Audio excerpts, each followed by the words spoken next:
What if I told you that according to the CDC, 61 million or 1 in 4 people in the United States alone have disabilities? Now, it is important for people to have the proper accommodations necessary worldwide and also to have those equal opportunities available. However, especially when it comes to the theme park and tourism industry. Now, in my own personal experience and research, I have found that the theme park industry has taken massive strides to be able to accommodate those individuals. But it is also very important to consider that there are always ways that these accommodations can be improved for the future. It's also important for all guests to understand what these accommodations available are so that they know why the park works in the way that it does, and also have that knowledge that can help their loved ones or other guests they see in the park that might need it. So the first park I'm going to talk about is going to be Universal Orlando Resort. The first accommodation tool is the AAP. So the AAP is the Attractions Accessibility Pass, and essentially it allows these guests to have their wait time significantly reduced. So they're going to wait for that ride, but they're going to wait it outside of the queue, so they don't have to be in that queue that can oftentimes be a sensory overload and not have the proper accessibility features. So they're going to go to the ride, have their physical ticket, and get given a return time, and then return to that, do that wait outside, come to the queue, and then be able to either go through the express or be escorted up to the front. Now, there's 2 different passes, gold and then the general gold accessibility pass and the general accessibility pass, and based on need, this will be assigned to guest services.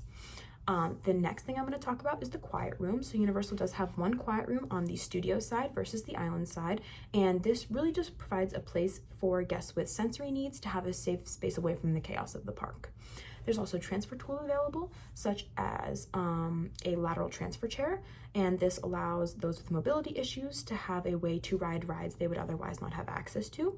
And there's also kennels for service animals.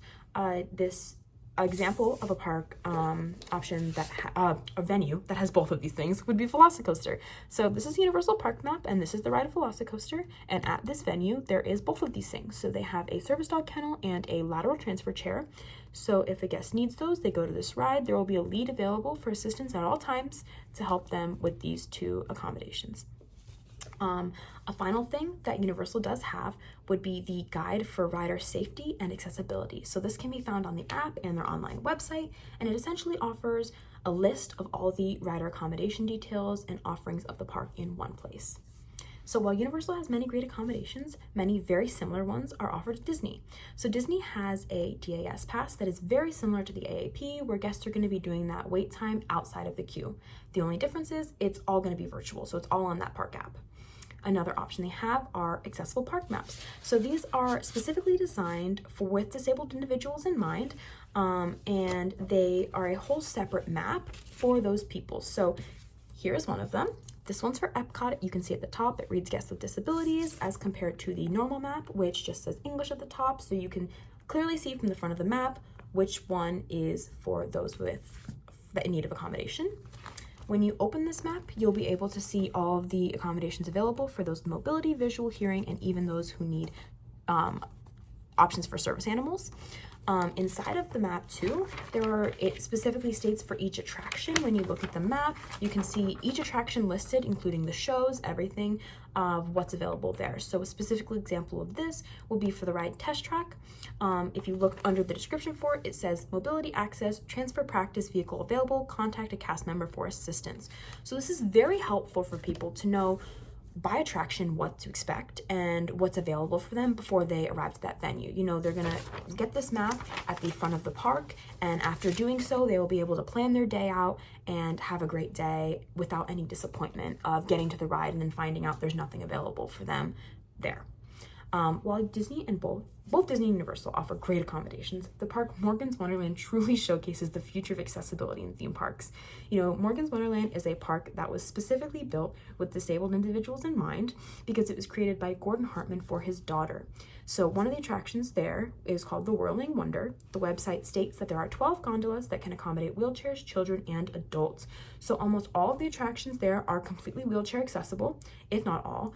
And basically the whole mobile device can be put onto the ride versus having to use those transfer chairs that can sometimes cause issues that a lot of people, even with them and their mobility issues, they still cannot ride the ride because they cannot use those transfer chairs. Additionally, there are areas in that park to cater to those with sensory needs, such as a sand area to play in, as well as a water play area. And this water play area even has waterproof wheelchairs for those with wheelchairs, so they can use those as well. These parks can improve. There's a lot of, with the great things, there are ways they can improve for the future. And one of these ways is that these passes are not always properly advertised. So this is specific to Universal. They need a specific card to allow them to get AAP, Attractions Accessibility Pass, and they have to get that card before they enter the park. So this might not be something all guests are aware of, which can really allow them to not get that accommodation they need once they get there. And then there are limited designated quiet spaces for those with sensory sensitivities. Universal only has 1 out of their 3 parks. Disney doesn't have any. So now you know there are many accommodations theme parks can offer and many improvements that can be made to benefit these guests in the future. Universal has their AAPs, Disney has their DAS Pass. Theme parks are not just for able-bodied individuals. Every person deserves the chance to experience a break from the daily stresses and have a great vacation in the end.